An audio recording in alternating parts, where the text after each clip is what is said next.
मैं बाद में ला मैं तो मैडम 2018 में आप प्रत्याशी थे, इस बार भी आप टिकट मांग रहे थे, पार्टी ने आपको टिकट नहीं दिए, अब अगला कदम क्या रहेगा? भाई अगला कदम हम कांग्रेस पार्टी के साथ हैं, लेकिन यहाँ से हमारे यहाँ कम से कम लोकल प्रत्याशी 10 से 15 जनों ने आवेदन किया था।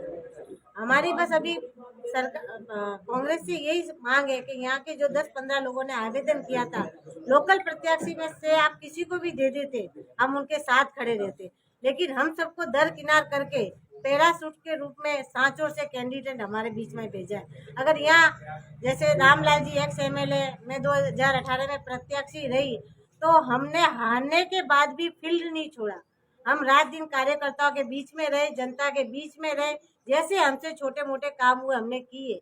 यहाँ तक कि कार्यकर्ताओं की कहीं कहीं हमने नाराजगी भी झेली है, क्योंकि हारने के बाद हमें कई काम कराने की बहुत दिक्कतें आई है। छोटे मोटे काम के लिए भी हमें काफी समस्याओं का सामना करना पड़ा।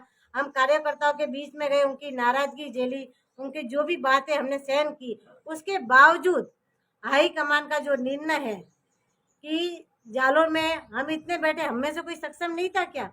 चुनाव लड़ने के लायक नहीं था क्या? हमको किसी को लायक नहीं समझा, और ऊपर से हमारे ऊपर पैराशूट इन्होंने दे दिया कि अब आप भेजो। अब लोकल हम इतने जने बैठे, पहले अगर उनको कोई दिक्कत थी, मेरे से कोई दिक्कत थी, रामलाल जी से कोई दिक्कत थी, XYZ किसी से भी दिक्कत थी, तो हमको हाईकमान बुला के हमसे बात करता कि भाई आपके यहाँ ये समस्या है, अब आप एक होकर हमें एक नाम दे दो। तो हम उस बात को सहमत होकर हम सब मिलकर एक नाम देते कि भाई हम जालोर से हमारे इनको टिकट दे दो, हम सब साथ में।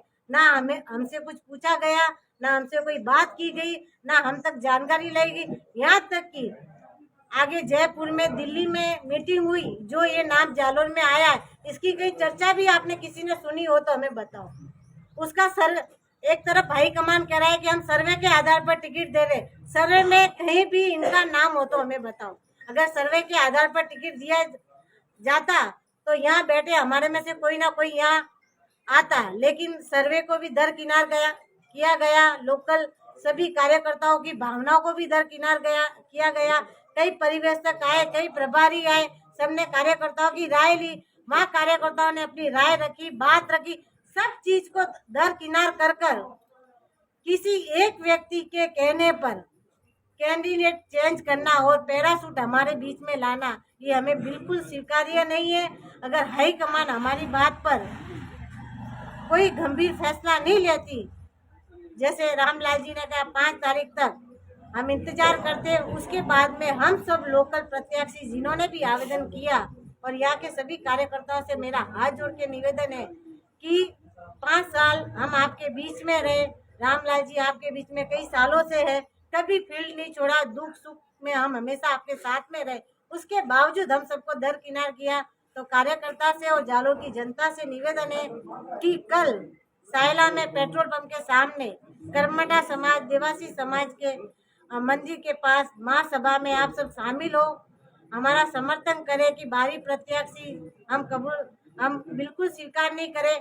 आज हमारे साथ हुआ है, कल जब परिसीमन होगा, कल ये सीट चेंज होगी, और ये का अगर आज आप लोगों ने हमारे साथ आवाज नहीं उठाई, तो कल अगर आपके साथ कुछ होगा और बारी कैंडिडेट आएगा, तो हम आपसे निवेदन करते हैं कि आप हमसे उम्मीद मत रखना कि हमारा आप साथ दो। इसलिए आप सबसे निवेदन है कि आप सब हमारा साथ दें। रामलाल जी का कहना है कि यहाँ के एक करता धरता है पुखराज पारा सर्कल के, उन्होंने हमारे यहाँ के दावेदारों की रिपोर्ट गलत, नेगेटिव रिपोर्ट दे रहा है। आप इसको क्या मानते हैं? भाई जो अब वो तो हाईकमान हमको कुछ बुला के बात करता और हमको बताता कि आपके खिलाफ में ये शिकायत है, रामलाल जी की ये शिकायत है, भरत की ये शिकायत है, तो हम उनसे कुछ बात ही नहीं करते। जब हमसे कुछ पूछा ही नहीं गया, हमें बुलाया ही नहीं गया, हमसे कोई बात ही नहीं की गई, तो हम क्या कह सकते? हमसे पूछते तो सही।